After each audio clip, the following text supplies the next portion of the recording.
আয়াত ভিত্তিক তাফসিরের আজকের পর্ব সূরা আল বাকারা আয়াত নম্বর ৭৬।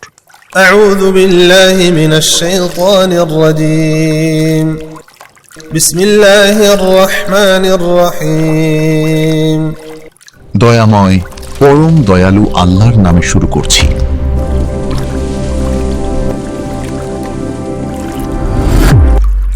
আসসালামু আলাইকুম ওয়া রাহমাতুল্লাহি ওয়া বারাকাতুহু। আপনার ওপর শান্তি, আল্লাহর রহমত ও তার বরকত বর্ষিত হোক। আলহামদুলিল্লাহ। আয়াত ভিত্তিক তাফসিরের ধারাবাহিক পর্বে সর্বপ্রথম আমরা মহান আল্লাহ তাআলার দরবারে শুকরিয়া আদায় করছি। এবার চলুন পবিত্র কুরআনের সূরা আল বাকারার ৭৬ নম্বর আয়াতটির তিলাওয়াত আগে শুনে নেই। সূরা আল বাকারার ৭৬ নম্বর আয়াতে মদিনার ইহুদিদের এক অদ্ভুত দুমুখ নীতি ও কপটতার বা মুনাফিকির চিত্র তুলে ধরা হয়েছে। আয়াতটি শোনার পর আমরা এই আয়াতের তাফসির মনোযোগ দিয়ে শুনব ইনশাআল্লাহ। وإذا لقوا الذين آمنوا قالوا آمنا وإذا خلا بعضهم إلى بعض قالوا أتحدثونهم بما فتح الله عليكم ليحاجوكم به عند ربكم أفلا تعقلون। এই আয়াতের অর্থ বা অনুবাদ: আর যখন তারা মুমিন মুসলমানদের সাথে মিলিত হয় তখন বলে আমরাও ঈমান এনেছি।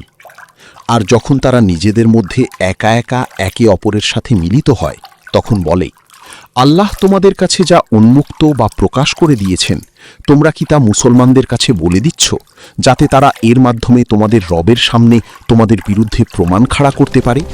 তোমরা কি তা বোঝো না?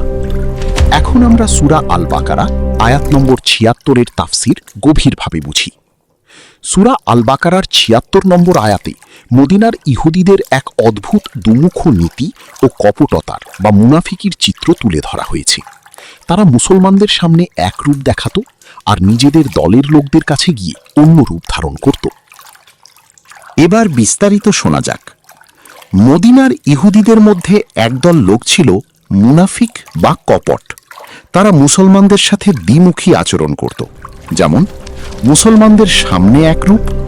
এই ইহুদি মুনাফিকরা যখন সাধারণ মুসলমানদের সাথে মিশত তখন নিজেদের ভালো মানুষ প্রমাণ করার জন্য বলতো আমরাও তো বিশ্বাস করি মুহাম্মদ সাল্লাল্লাহু আলাইহি ওয়াসাল্লাম আল্লাহর সত্য নবী, আমাদের তাওরাত কিতাবেও তার আসার কথা লেখা আছে।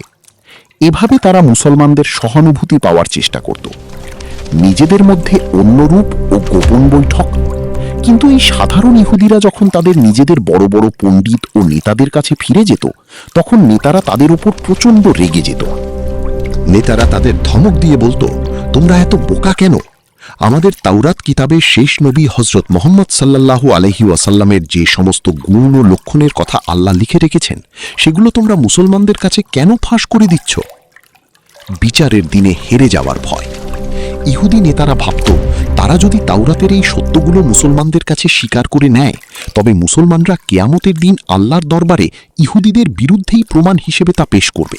তারা আল্লাহকে বলবে, হে আল্লাহ, এরা তো জানতো মুহাম্মদ সাল্লাল্লাহু আলাইহি ওয়াসাল্লাম তোমার সত্য নবী, কারণ তাদের কিতাবেই তা লেখা ছিল, তাও তারা তাকে মানেনি।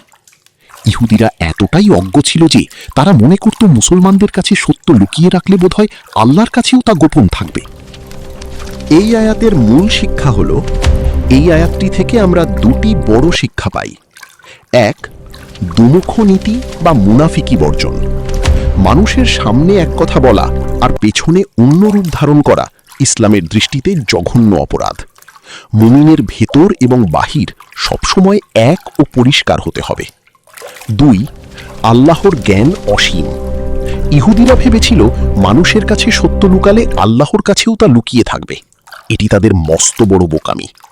মানুষের মনের একদম ভেতরের গোপন চিন্তাও আল্লাহ পুরোপুরি জানেন, যা এর পরের ৭৭ নম্বর আয়াতেই আল্লাহ পরিষ্কার করে দিয়েছেন।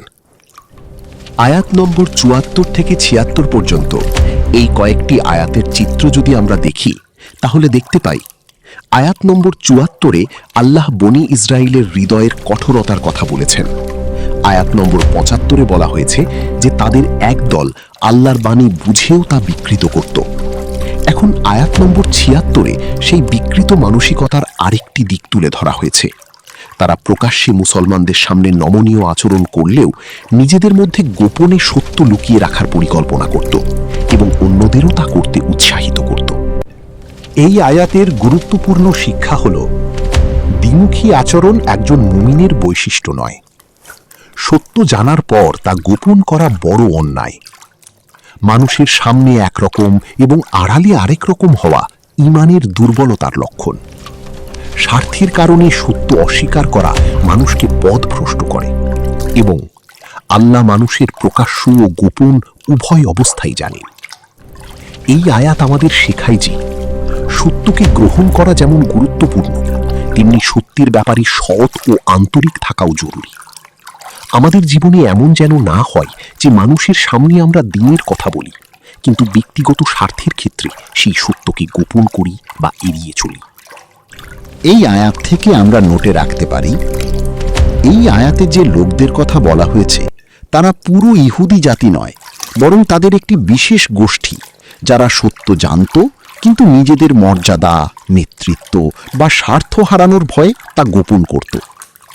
কুরআন এখানে একটি চিরন্তন মানবিক দুর্বলতার কথা তুলে ধরেছে। অনেক সময় মানুষ সত্যকে অস্বীকার করে না, বরং সত্যের পরিণতি মেনে নিতে চায় না।